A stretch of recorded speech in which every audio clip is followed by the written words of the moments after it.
John Cena has announced his WWE retirement plans. Chaos erupts following Money in the Bank 2024, and WWE have announced the return of a classic pay-per-view. Stay tuned, it's time for the news. So prior to Money in the Bank starting, it was reported that John Cena was in the local area, and he did appear at the pay-per-view, announcing something that I don't think many of us were expecting.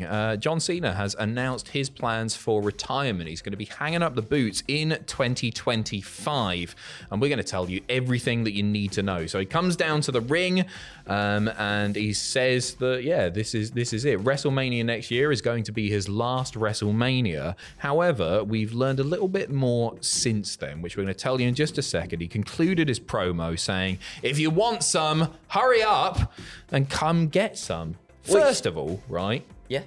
Who do you want to see him wrestle on his way? He's doing like an open challenge thing here. There's so many people. And I feel like John Cena is one of the people that would want to give to so many of the young people on the roster now too.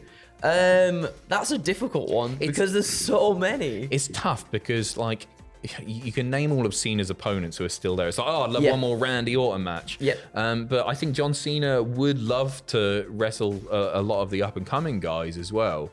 I really want to see him versus Carmelo Hayes. I want to see him versus Carmelo. I want to see him versus Cody as well. I want to see him versus R-Truth. The Truth deserves it. It's his childhood hero. Exactly. There's so many that I want to see. So essentially, it looks like Cena is going to be squeezing these, one would assume, Monday Night Raw appearances in. But who knows? Anyway, he's going to be squeezing these matches in between filming commitments. Obviously, he's got commitments through the rest of 2024, including the second season of Peacemaker. After the premium live event finished, Cena was there at the presser. He was fantastic value because I think he was told he probably had about 7 to 10 minutes, and he kept going, one more question. And he stated a few things that clear up what his retirement plans are. First of all, he stated that his career is not going to end at WrestleMania 41. Which sort of, it was worded weirdly in the promo, wasn't it? It's just like, WrestleMania next year is going to be my last. Yes. So everybody thought, oh, that's it. But no, he said in this post-match presser that he plans to compete from January to December of 2025, but did stress the fact that after that, that's it. And he specifically mentioned no guest reffing, nothing physical. He's done after this. Commenting on the plans after his retirement, he basically said, I don't know, I'm in the middle of so many peacemakers, but the jorts will be retired. I got quite emotional watching it. Yeah, it's one of those weird things, isn't it? I guess with so many of us growing up with John Cena being a lot of our wrestling heroes, I suppose, especially, you know, for me, especially growing up, him winning the United States Championship at WrestleMania 20, then going on to win the big one at WrestleMania 21. It's incredible. And him being the hero to so many that grew up getting into wrestling and stuff as well. It feels like one of those things that you just never imagine happening. No, I couldn't agree more. Obviously, I'm a little bit older than you, so I sort of didn't really like grow up with Cena. But Cena's his like cultural impact is unreal to the point where, despite the fact that Cena's not been wrestling full time for quite some time now, even kids growing up now are Cena guys. There's a reason that every WWE merch stand, any live event, pay-per-view, house show, whatever, they're covered in Cena shirts still. Of course. He's been so massive for that company. So it is weird to feel like it'll all end. So it's not ending at WrestleMania next year, but by the end of the year, he will be done. So maybe one would have seen the last big pay-per-view of the year, Survivor Series. It might wrap up there. Because it feels like, I guess WrestleMania always feels like a good way to end a career because it's WrestleMania. It's like the biggest show for wrestlers. And, you know, some of John Cena's biggest moments happened at WrestleMania. So I think a lot of us thought when he said that, it will be my last one, thought, well, that will be it then. I remember thinking he said that in a very particular way there. So it was good to have that. I'm really glad that he spent 20 minutes answering questions and sort of clarified that it's not just WrestleMania. He was very much stressing the fact that if you want to see John Cena 2025 or the end of 2024, this run is it's your last chance to see him. So if you've not seen John Cena, book tickets to a WWE show. That's our advice. It wasn't the only thing that happened after Money in the Bank, though. Chaos very much erupting. So after the show ended, we went to the panel with Big E and Cole there, and halfway through it, a very pissed off Drew McIntyre crashed it. He starts calling out CM Punk. He's effing and jeffing, and he shouted, "I know where your family lives. I know you're still in the building," all of this sort of stuff. Eventually, Adam Pearce comes up behind him, tries to control him. Boom! One of those. He ends up being controlled. I didn't know how to word that. He was put... Yeah, Wade was like, if you don't stop, you're going to lose your job, pal. Leave it! Yeah. It's not worth Just it. like that. So Wade Barrett sort of calmed it down, saying if you don't stop this, you're going to lose your job. But he's just assaulted an authority figure in WWE. I think a lot of us, following the previous pay-per-view, thought that Drew would be taking a bit of time off. Maybe this is the time that Drew takes off now. Maybe there is going to be a kayfabe suspension here. Forced to be. Yeah, the suspension. Maybe, perhaps especially striking Adam Pearce there. I mean, maybe... Not necessarily intentional, because he was just riled up and he kind of just elbowed back. But I mean, it could lead to something for sure. Yeah.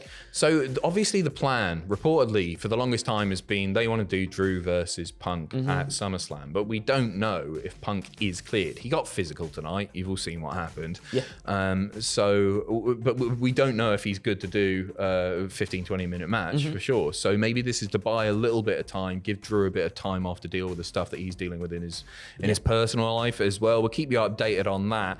Some exciting news is WWE have announced the return of a classic pay-per-view name.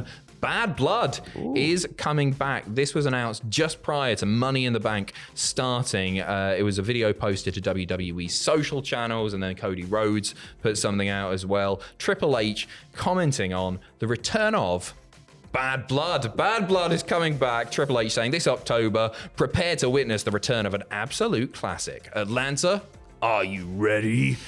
So obviously pay-per-view, as far as Bad Blood's history goes, the first one took place all the way back in October of 1997, featuring the very first Hell in a Cell match, The Undertaker and Shawn Michaels going one-on-one, and it's believed that this will be the return of the Hell in a Cell stipulation, now that Hell in a Cell as a premium live event doesn't exist anymore. Yeah. I'm looking forward to it, and I know, like, necessarily the name things don't mean too much to many people. They're just the names of the pay-per-views that have happened in the past and whatnot. But I think rather than having your Hell in a Cell pay-per-view as a whole sort of thing, I think it's better to have these ones and have the stipulation matches in there instead, rather than having Hell in a Cell and then being like, it's Hell in a Cell and we've got to have these sort of matches on this live event. It's nicer to have it there without it being so...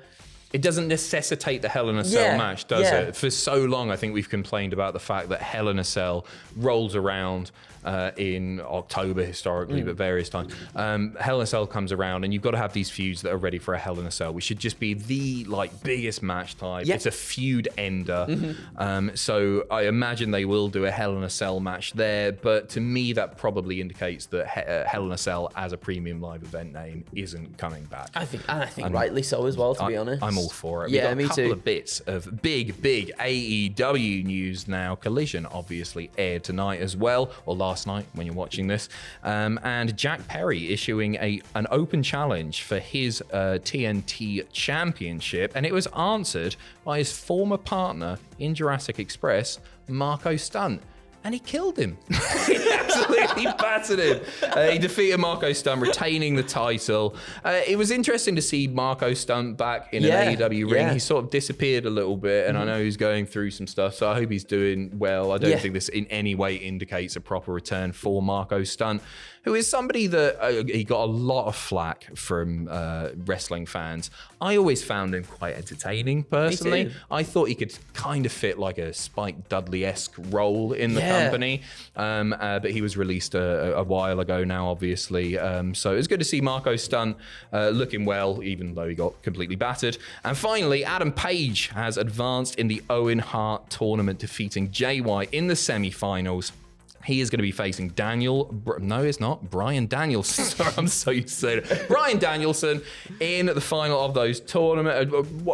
Who have you got there? Who have I got there? Yeah. I mean, it feels right that it's going to be Swerve Strickland and Hangman Page at Wembley, right? It feels like it. Yeah. Maybe they could swerve us. Whoa, Swerve Strickland, they could swerve us, couldn't they? And they could have Bryan Danielson and swerve at Wembley instead. But I feel like that's where it's going, at least anyway. And I can't wait for it because I know we've only had 2 matches since his return, but I love this Hangman Page. I think he's brilliant. Aggressive, a very sort of newfound energy and aggression to him.